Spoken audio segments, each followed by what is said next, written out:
Good morning.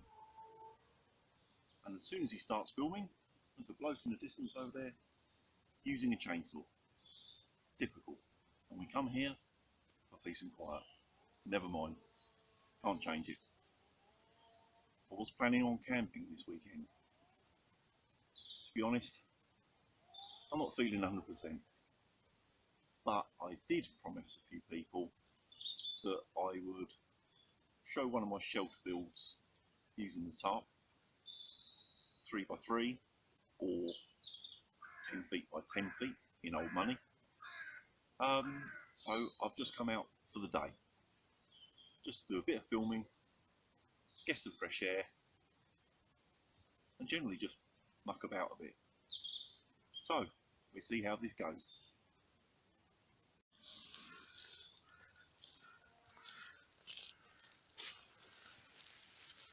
Right, I'm not too sure how well this is going to show up, but I'm going to use 3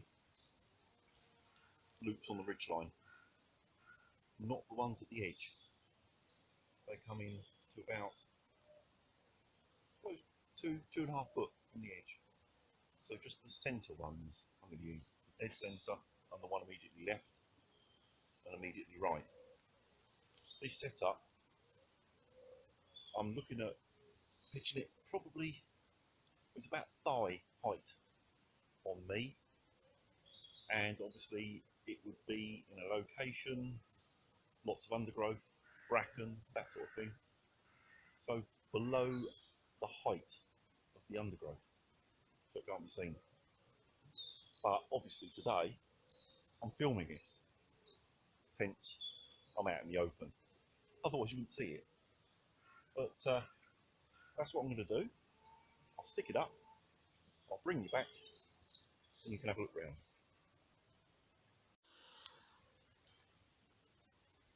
Right, that's with it set up here with one end open, which I'll show you in a minute. I've gone slightly higher just so it's easier to film and so on. So I've actually done the ridge line at about waist height, just to get a little bit of elevation to it so it's easy to show you around. So let's go and have a look at inside. There we go, that's inside. I haven't pegged it down tight all round deliberately because you will get a lot of condensation, especially if 2 people are in it. So leaving a gap, just a few inches all around, a little bit of airflow. Don't stop it, but it will help. Fully open, as I said. I've got the end here toggled up. Let me just move the camera slightly. Oh, so there. Basically, once you're in, or you're getting in, you pull the toggle.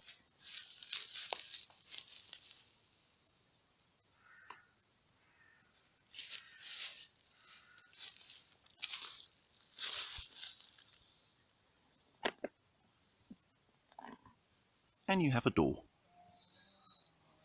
So if the weather's really crappy, obviously get my finger in there where that loop was toggled to the ridgeline, fashion yourself a peg out of wood, or tent peg if you got one. Why make it difficult? Peg that to the floor. I've pegged the other end to the floor already, and it keeps the wind, rain, whatever, all where it should be, on the outside. I say plenty of room for 2 people or 1 person with an awful lot of gear, which is normally me, to be honest. It's as simple as that. It takes 5 minutes at the most to stick up. Oh, pick you up. Try not to wobble you too much. As you can see, just the 3 central loops I've used here. Doesn't really show very well in this sort of light, but Prusik knot, just looped through the first one, tensioned onto the ridge line either end, keeps it nice and taut. Peg out the 4 corners, you're more or less done. back end of it, I've just pegged like that, with a peg in the middle. If you needed to, in emergency obviously, you can dive out of either end. But it's a simple, easy shelter, and it's quite low profile. So as I said, somewhere with undergrowth, a lot of bracken, that sort of thing, you'll soon disappear. If I'd have done it over there by that fallen tree, anywhere in that area, or down in there, you really wouldn't see it. Right, I've moved back, and I've, you know, as far as this sort of thing's concerned, I've broken all the rules. It's set a foot higher roughly than I would normally set it. It's in open woodland, which I wouldn't normally do. It's in a location, not only it's open, it's got the sun on it, and from 10 paces it blends in pretty well. So you can imagine if that was in the middle of a load of fern or something like that to the same height, you're just not going to see it. So that's my little stealthy sort of shelter. If as I'm in the mood, I might whack up something different, just a quick one.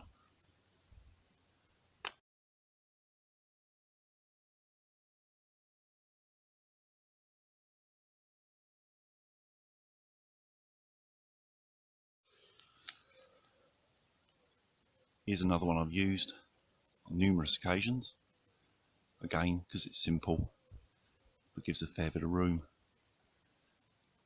Beauty of this is you only need one tree, or I have done it with a couple of walking poles, or you could just cut a couple of decent branches to stick in the floor. But it's simple but works. Seeing as I've got the tree, just tied him off at head height onto the central loop.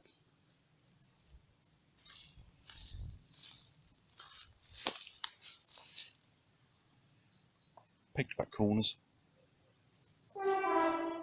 Oh, excuse me. Yes, the train line is quite close. And down the sides, I haven't gone for the corner, although you can make a big open shelter. I've gone one loop in on either side. That allows to make like door flaps, and depending on weather and how horrible it is, all you need to do is have your tie off point higher, these corner pegs moved in a bit closer, so the shelter becomes narrower but taller, and the two flaps will meet in the middle, and you can close your doors to keep the really horrible weather out. But basically, if it's, you know, nasty, blowing a gale, whatever, you point that end at the wind. So effectively I would set this, the wind coming from that tree direction, so it's like a ramp, wind goes up and over. I don't know whether I can film inside because I've got the tripod in my hand. Could be a tad difficult. Take it. It's freehand time. Again, big shelter, 2 people no problem, 2 people in gear no problem. I've just stuck the stick in the middle. I wouldn't normally do that because I don't want to damage the tarp, but I have put it on the reinforced section where the loops are above. So just for this sort of temporary show and tell stuff, that'll be fine. If I had to use a stick in the woodland, I would pad the top. I would stick one of my gloves on it, stick my hat on it, I don't know, spare pair of socks, anything you like, just stick it over the top for a bit of protection so it don't poke the hole, because it's surprising if it's flapping in the wind for any length of time. It's under a lot of pressure.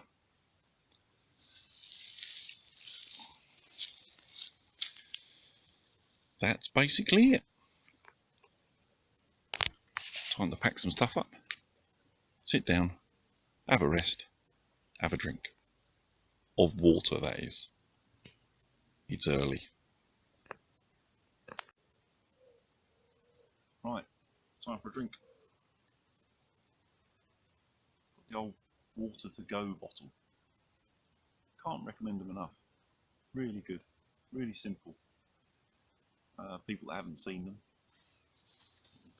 look, just like a ordinary sports bottle, but this bit is a replaceable filter. I can't remember the exact specs, but I think it's good for 500 or 1,000 litres filtering, something like that, for full effectiveness. Obviously it will filter for longer than that, but that's when it's at peak. A little, snap top, non-leaky type thing.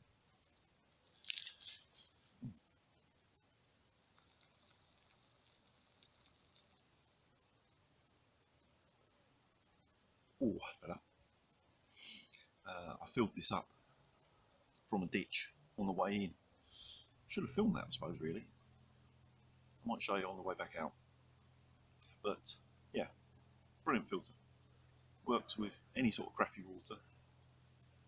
Gets rid of, 99.99999 pollutants and horrible stuff and metals and all the stuff you don't want to be drinking.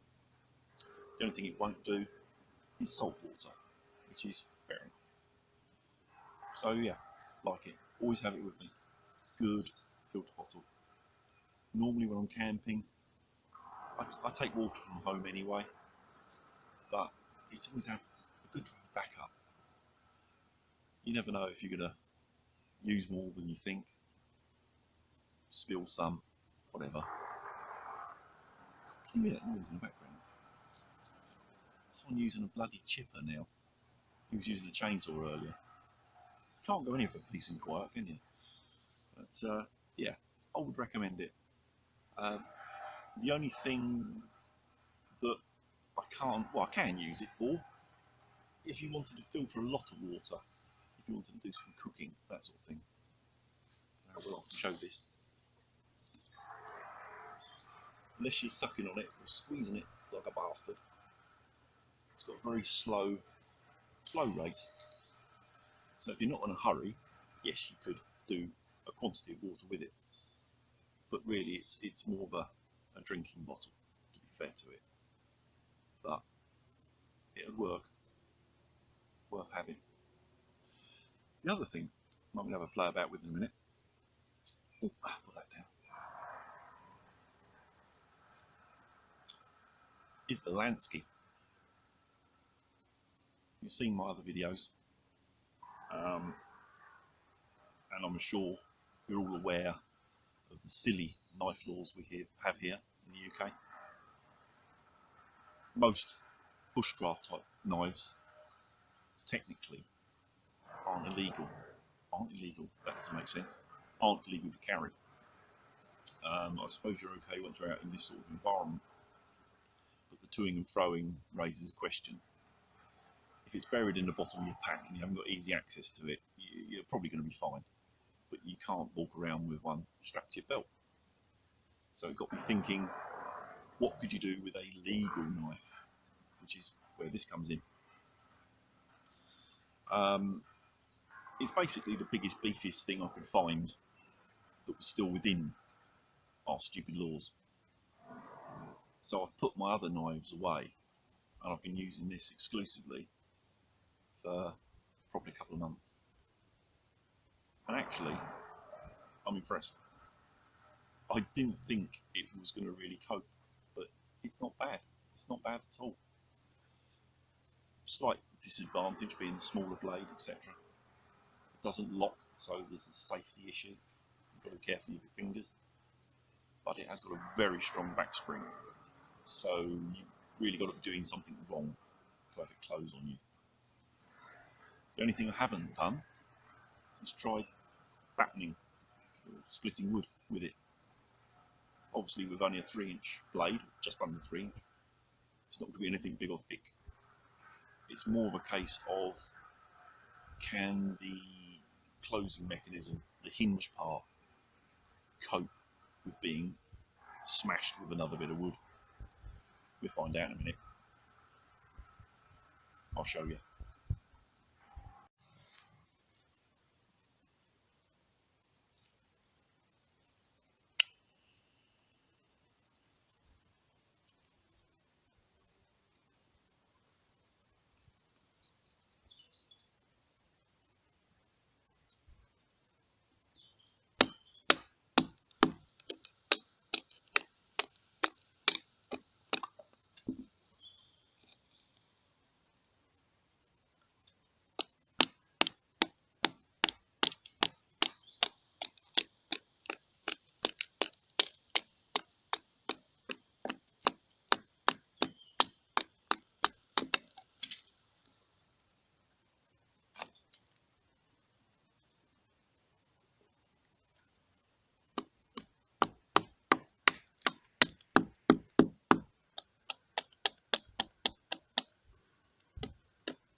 No movement.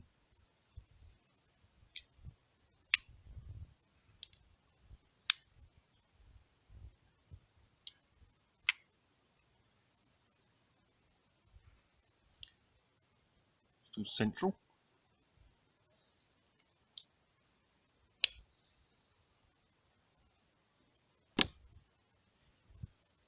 I like it. Does it replace my other knife? No.